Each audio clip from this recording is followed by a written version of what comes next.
it's me, that gold Pikmin guy. In today's video I wanted to present a different type of idea. One you probably picked up on from the title and are probably cringing and hesitant to hear me talk about. That being conceptualizing the idea of a remake slash remaster collection for the early FNaF games. Don't get me wrong, I understand your feelings, which is why I want to stress the only reason I even spent the time fabricating this incredibly unlikely scenario in the first place is because I genuinely love this franchise. That being said, what exactly am I talking about when I say this? What I'm saying is taking FNaF 1 to 4 and probably sister location Pizzeria Simulator as well, just so they don't get left in the 2.5 dimensional dust, and sort of rebuild them all from the ground up as a collective unit. Now I know some things you're probably gonna say. I know Help Wanted and FNaF Plus sorta delve into this territory, but not to the extent I'm talking about. The former were specifically in-universe recreations made after the events of Pizzeria Simulator, while the latter is clearly stylized and features new elements in both lore and gameplay. What I'm talking about is an actual remaster of these games in full for a second chance at balance, atmosphere, and lore. Because people would generally say the games after the first one often fail to be scary, and the first four were definitely not written with a whole timeline in mind, so like I said, a second chance. I'm gonna cover each game in its own segment and give my thoughts on how I would conceptualize on improving these games overall. Some will be barely touched, others will have massive bullet lists. With that being said, let's jump right into this absolutely not going to happen pool, starting with, well, where it started. Any FNaF fan worth their Fazcoins knows you would never mess with the original game.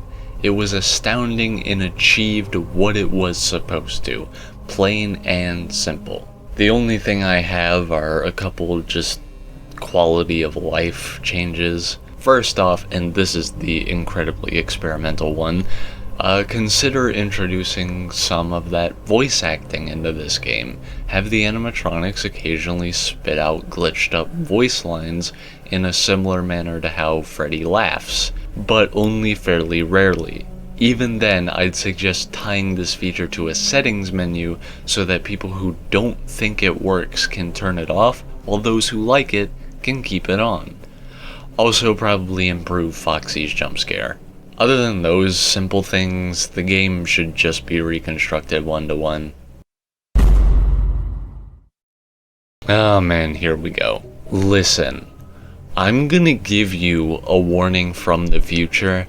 I am about to go over pretty much every single aspect of this game. The reason being, which I think everyone can agree on, is that FNaF 2 has serious fundamental problems in a lot of areas. I've compiled a list for ways to improve the game for a remaster, and as a side note before I get started, yes, I'm gonna refer to a fan game or two in these lists, but I'm not saying steal their unique mechanics.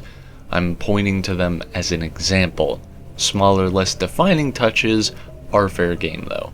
Anyway, when it comes to fixing FNaF 2, first of all, can everyone fuck off for like 5 seconds? Okay, but seriously, the animatronics need to chill. Between Marionette's desperate cries for constant attention and an animatronic being outside your office literally every 2 seconds, an average night of gameplay is just mask, flash, music box, repeat for nearly a 7-minute loop. This leads me to my second point, camera relevance. You have 12 of these things, use them. It's fine if, similar to the first game, you don't really have time to look around in nights 6 and 7, but in FNaF 2, every camera except the puppets gets invalidated at night 3, which is not okay. There are some interesting and creepy camera shots to see, but you can't look at them because of the game's balance. Balance, you say? Improvements to be made. Aside from my first point about how everyone needs to chill, there's also just a lot of missed opportunities when it comes to character mechanics. Sure, there are minor differences, but 80% of these guys do the same thing. If you sprinkle some more minor differences, you can go the full distance. And yes, I get that doing this would mess with the integrity of Help Wanted's recreation, but that also already changed some rules. For one example of what I'm talking about, in Rewritten 87, Balloon Boy can appear in both vents and is scared by the light rather than the mask. Again, not saying you steal that, but it's an idea of something you could theoretically do, just applied elsewhere. I actually once thought of an idea where you would basically stay still as if playing dead to fend off the toys, but realized that wouldn't work because the whole lore is they're acting aggressive towards the staff, so But what about Golden Freddy? He's supposed to be special, but he's essentially just the instant noodles version of everyone else. His most unique gimmick is sometimes blocking off the hall as the giant head with the inverse of Foxy's mechanics where you need to not shine the light. See, something like that could work, but make it more relevant. Like have him appear in more cameras in the vent too or something.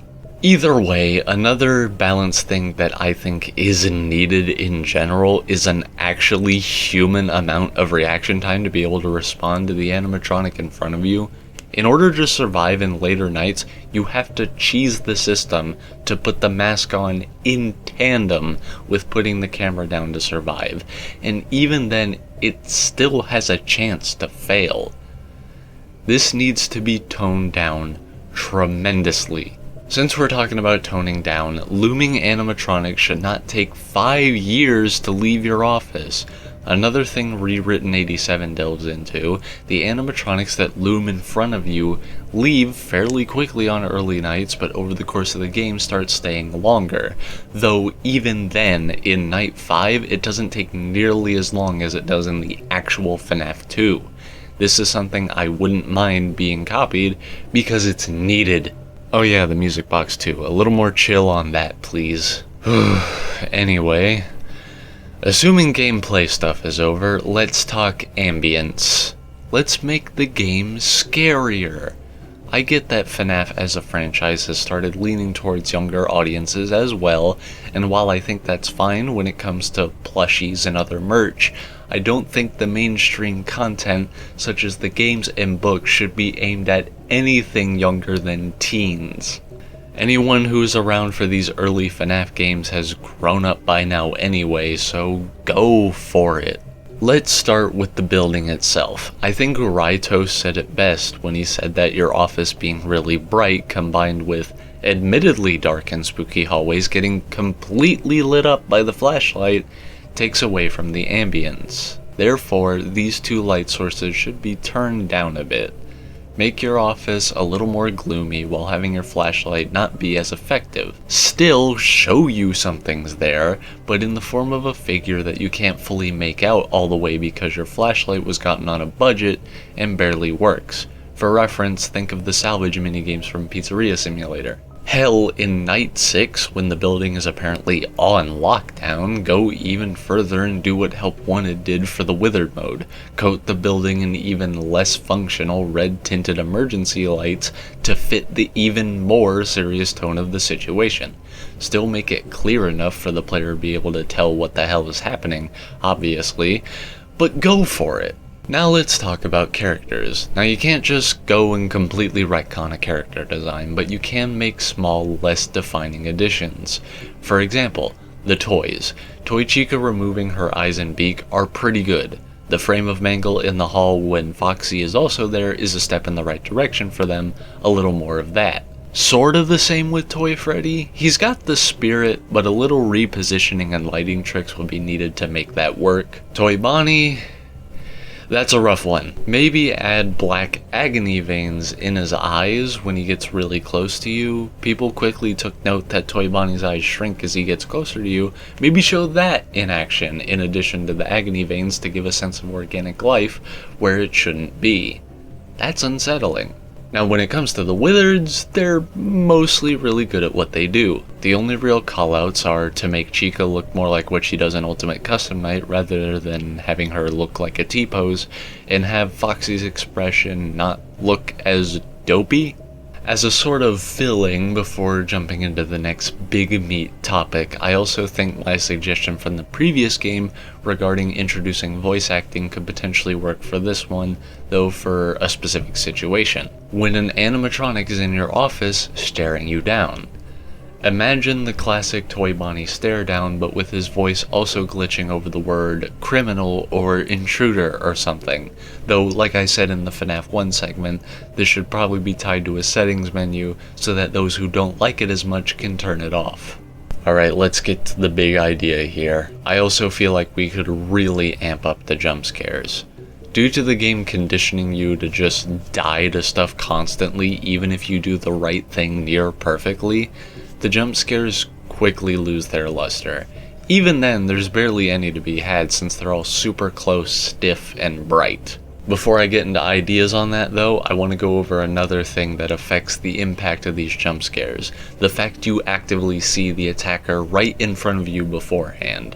Rather than having the animatronics like Withered Bonnie, for example, just flat out kill you if you fail to do what they need you to do, have them do what Freddy does in the first game. Wait. In the midst of the flickering lights, have an animatronic you fail against hide away in your room. Hide behind you, under your desk, or as something. That way, people still get the chance to keep playing the game while the dread of a potential jump scare lingers, unsure of if you succeeded or failed, but you still keep trying because you're hoping it's the former. With that idea in mind, I can continue with the idea of what new and improved jump scares could actually do. Just hypothetically speaking, imagine this. Rather than have Withered Bonnie basically in kissing distance while his hand is at his chin, have him crawl under your desk hiding away, then when he actually attacks, he stands up, knocking the desk over behind him while he goes for a more serious grab. Of course, I only suggest that since he can also crawl into the vents. If he's a little too big for that, have him wait behind you or something. Something like this pretty much goes for all the animatronics overall. Less nose-to-nose jump scares and do what FNaF 1 did. A little bit of distance, but still close enough, and aggressive with frantic movements, proper shading, and the slightest hint of motion blur to top it off. That was a lot of stuff, wasn't it? As I said in the beginning, I pretty much talked about literally every aspect in the entire game, aside from, general lore corrections, but that's a given. Hey look, it pains me too, but like I said, it's undeniable that there are issues with FNaF 2. Thankfully, I can guarantee you this is the most extensive segment, and none of the other games are going to be corrected nearly as hard. I know what you're thinking I'm going to do, but I promised you I wasn't going to do that. FNaF 3 was great thematically and story-wise, however, there are still improvements to be had, so just like the last one, I have a list of things I'm going to go over, and I think you know what most of them are going to involve. So let me get the balance thing I think desperately needs to be addressed out the gate. The Phantoms, especially Foxy. Foxy's mechanic is not difficult, it's cheese. Basically just exists to guarantee a way for Springtrap to get closer. I get you can technically avoid him by catching him at just the right second and looking away, but come on, when have you actually done that? If you've played FNaF 3, you've probably just taken the punch since you're already on your way to the reboot panel anyway. Most of the Phantoms have potential to have their cues improved as well. Obviously it's not needed, but I don't know, could be nice in one place or another. Now when I say cues, what I mean is what triggers them. For example, Phantom Chica attacks if you stare at the arcade machine too long while she's there. Like I said, Foxy needs to be tied to one as well. The Phantoms also suffer from a lot of FNaF 2 themed issues where their reaction time becomes so inhuman that they just start jumping you constantly, which quickly takes away from their scare value. Their cues and balance need to be reworked so a skilled player can actually avoid them if they try hard enough, and when they fail they actually get caught off guard. They also need to vary a little more in what they do. Phantom Mingle is the only one that doesn't just take a bat to your ventilation. They disable your audio. Do more of that. Phantom Balloon Boy is heavily tied to the cameras. Have him disable those. Design-wise though, I think the Phantoms work well enough. They loom in the dark and you can't fully make out what they are. The only suggestion I'd make is maybe finding a way to do what Phantom BB does more and distort their faces and stuff when they jump scare you. For reference, I'd maybe consider looking towards like distorted freeze frames often seen in analog horror videos that FNaF fans are making nowadays. Which, by the way, those are great. Check those out. Anyway, since I've just given jump scare advice, you probably have gathered where this list is going to devolve into. FNaF 3 lacks heavily in the scares.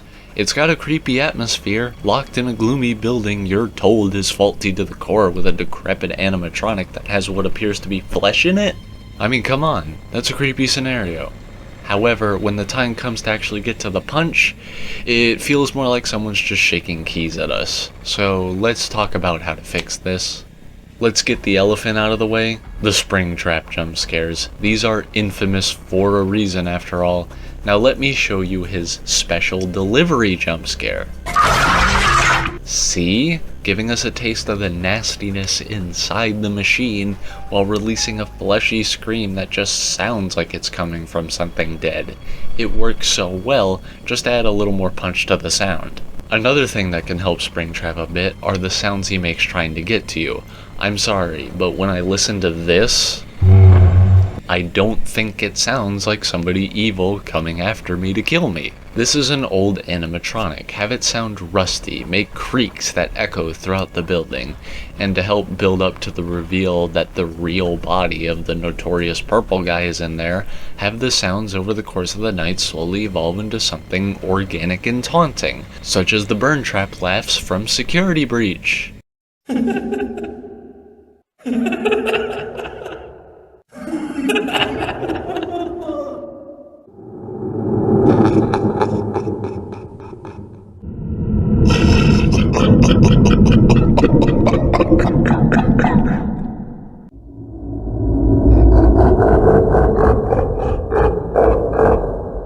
See? Those are fantastic! In addition, to help make these sounds more immersive, have them correlate to how close Springtrap actually is.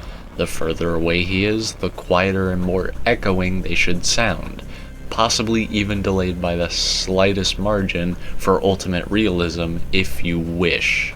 Now, something amazing that Springtrap does is seeing him run by you while you have your monitors up. This needs to stay. The only thing I'd possibly add to it is possibly a raspy breathing after he's snuck into your office behind you to add on to the dread that, you know, he's there and about to kill you at any second. The same applies for his positions on the cameras. He stands in places where it's either hard to see him at all, or darkness shrouds a lot of his figure so you can't really get any details. I would not make a single change about that, except maybe dimming down the vent cams a slight bit.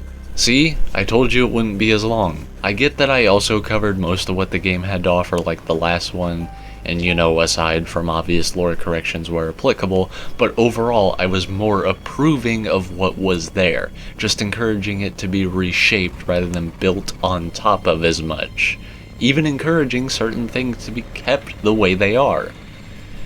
Anyway, next up, we're rounding out the original quadrilogy of the numbered games. Let's dive into it. Ooh boy, Five Nights at Freddy's 4. It was the introduction to a character that has caused me years of torment, resulting in a love-hate relationship with this game. Now, FNaF 4 is built to be scary, it's the main purpose. Surely, it's scary, right? Well, actually, yeah, a little bit. However, since FNaF 4 is supposed to be the FNaF game that is meant to be as scary as possible, I see no reason to avoid going that extra mile this time, delving deeper than you would for any of the others. Now, what exactly is going the extra mile for FNaF 4 mean exactly? Well, as an aid to help me explain that, I'm going to reference this video by Blue in small bits and pieces to give you an idea of what FNaF 4 Remastered could be. Also, please go support that video. Like, genuinely, please. Anyway, let's go.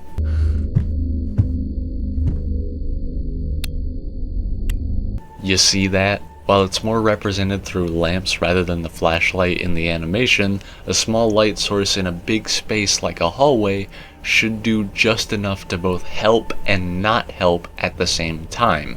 I don't know how else to describe it, but hopefully with that visual aid you can get the idea behind like the potential and the intention. Another suggestion real quick before we get into another clip is the addition of more imposing sounds for the nightmares to make. They make a breathing noise when close up at the door, which does work because that's just really strange, but I'm talking noises to make while they're still moving around. Hearing the hook and claws digging at the walls outside, but not overdone and defined to the point where it gives anything away. It should just happen. Moving back into clips, watch this.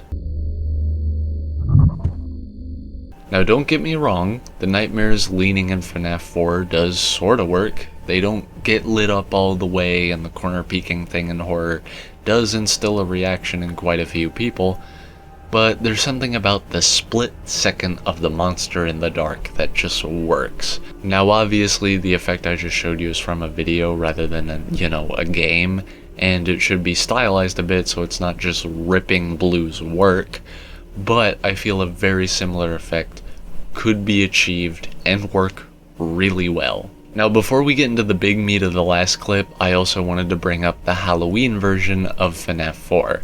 I imagine for the remaster it'd be tied to like a switch in some sort of settings menu so it can be changed, on the go. But aside from just, accessibility, changes also need to be made. Nightmare Mangles should be visible in the hall when you manage to catch them, like you can with Foxy, probably on the ceiling as well. Nightmare Mangle and Nightmarian should also get new sounds. They're a little more than just reskins after all. Nightmare Mangle's static should be more off-putting, like this.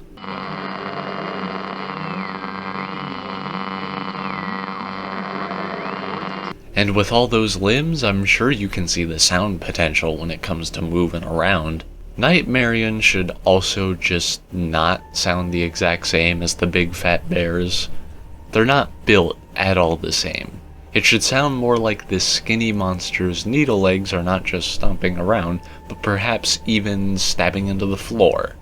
As for the laughing counterpart when they go to the bed or the closet, maybe a more menacing version of Lefty's shushing sound as a form of irony now that we have the benefit of hindsight when it comes to the timeline. This version of the game isn't canon anyway, so may as well, right? But listen. All that stuff is cool, but you want to hear my thoughts on the jump scares, don't you? Thankfully, I have one last ace up my sleeve with a final clip from Blue's video, but before I show it, once again I'd just like to say, please go support that video and watch more of Blue's stuff. Anyway, this last clip is a jump scare, and an extra nasty one too, so if you're sensitive to that kind of stuff, please brace yourself. You ready? Watch.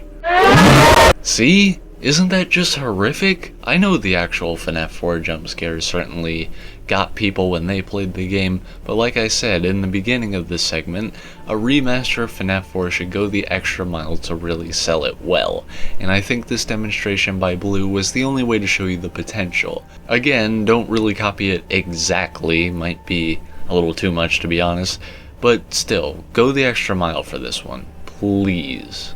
Okay, so with that being said, we already went over the part where, I say how to make it scarier, and to be fair, there's probably some details I didn't cover, one of them being, Plush Trap, but that's because I think he can actually just be left alone.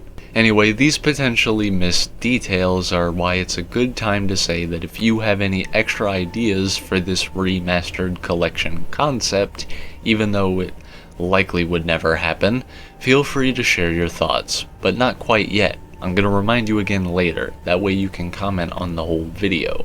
Now, all the horror talk right out the gate probably has you wondering if I have any balance suggestions, since those are, usually what I opened with.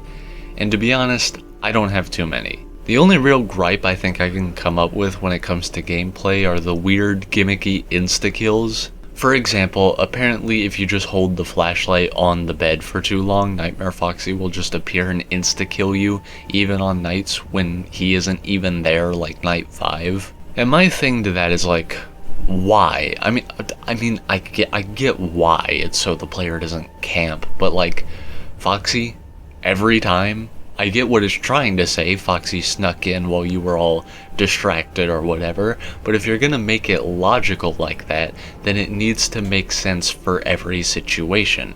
If Fredbear's on the prowl, it should just be him. Foxy's absent on night 1, so have Bonnie do it. If you do the same thing when you camp at the closet door, have Freddy do the same thing.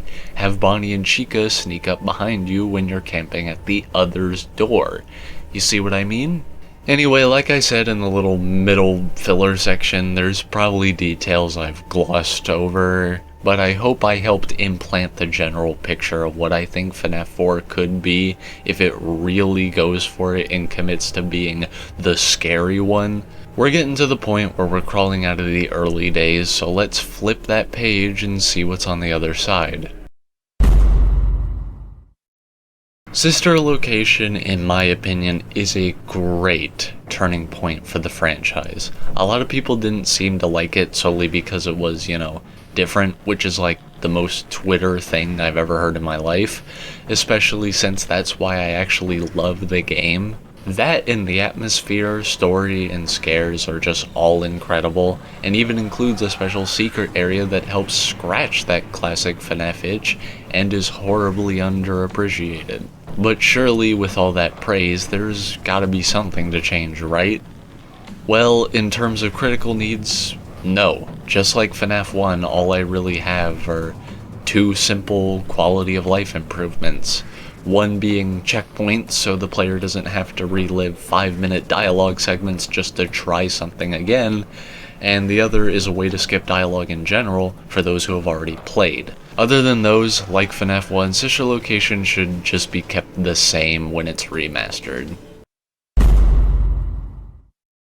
Pizzeria Simulator, on the other hand, does have improvements to be made.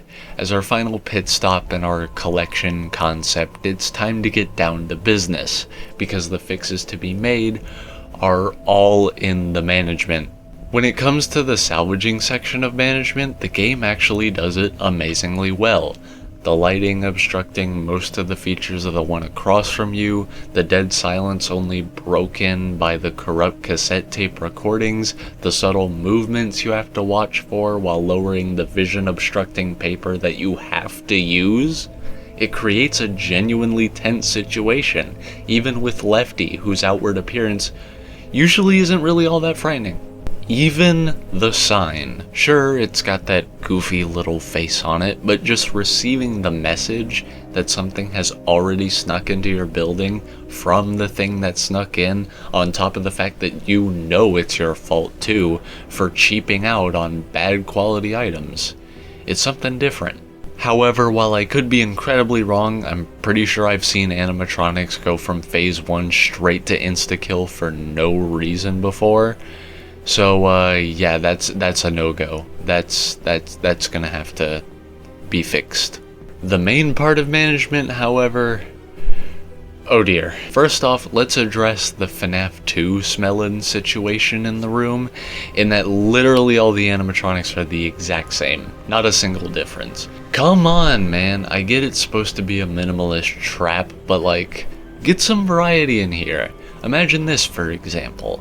The exits of the vents beside you are equipped with heaters. Afton, nicknamed Scrap Trap, probably would be fended off by that since William likely has fire-related trauma. The others, however, would not care at all. Now, I don't think I'm qualified to give detailed lists for exactly how all 4 should function, but I feel like my point has been made regarding that. Even if it's fairly minimal, variety could go a long way for this section of the game. As for bumping up the horror a little bit, you know I also have suggestions. First off, I'm gonna once again replay the have some voice lines as they move around card. Since it's the last time I'm gonna suggest this, I think now is the time I should mention that this idea was heavily inspired by Rytoast. Go check him out if you haven't before. Back on track though, imagine you have these 4 dysfunctional abominations roaming a maze outside your office, and the crazy one shouts about how he can hear you, or the 2 that are close to you personally start trying to beckon you with that sense of familiarity. Aside from that, let's talk about jump scares. While the jump scares in this section were reworked in a patch that made them look a lot better in terms of, shading and stuff, I think what's missing is that classic touch of frantic movement in your face. These ones are kinda slow and still. Now, do I think the salvage room jump scares should get the same treatment? Perhaps, but I think the non-lethal nature of these scares makes the slow desk crawl actually work for these. They're just trying to spook you so they can run off into your building. I think that's the end of my list for this game. Pretty short, all things considered, but that can probably be attested to, being much further down the line, so a lot more time and care was put into it, along with any detail that actually was a flaw being, pretty much from a simple system. Either way, Pizzeria Simulator was the last game on our list, which means we can finally get to our conclusion.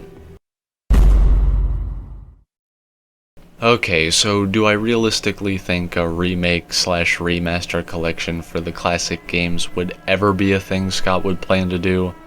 Well, as I've said a few times already, no, not in a million years. Even if he did, I'm not exactly sure how many of my suggestions would be taken to heart.